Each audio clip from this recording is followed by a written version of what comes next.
We have an update right now to a story we've been following for a few weeks.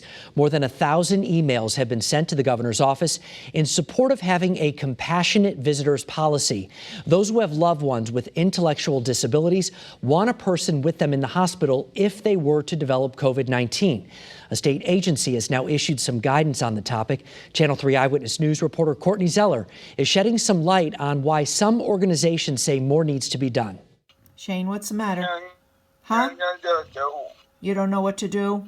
48-year-old Shane Sessa was in the hospital for 3 weeks, alone. He was screaming hysterically for me, and there was nothing I could do. Shane has cerebral palsy and intellectual disabilities. But he has challenges with communication. He's not mobile. His mother, Penny Barsh, wasn't able to visit him. The only way for the mother and son to communicate was on an iPad.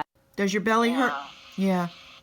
Shane is able to talk to me on FaceTime, but he couldn't access it independently. I would have to call every time I wanted to talk to him. He was in the coronavirus unit for 4 days at Middlesex Hospital. COVID-19 results came back negative, so Shane was moved to another floor.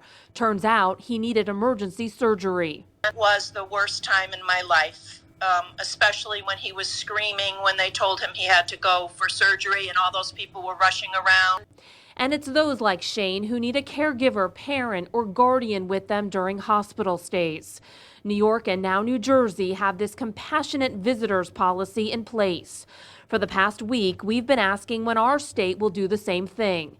Today, the Department of Developmental Services issued this letter saying they will strongly recommend and work with hospitals to allow one support person to accompany an individual served by DDS to a hospital admission or emergency department visit. But also in the letter, it mentions it is important to note that any support person in a hospital setting is bound to the guidelines and policies of that hospital. We reached out to Middlesex Hospital. Their policy, no visitors or designated support persons are allowed in any other areas of the hospital. They're also not allowed for patients having surgery or a procedure.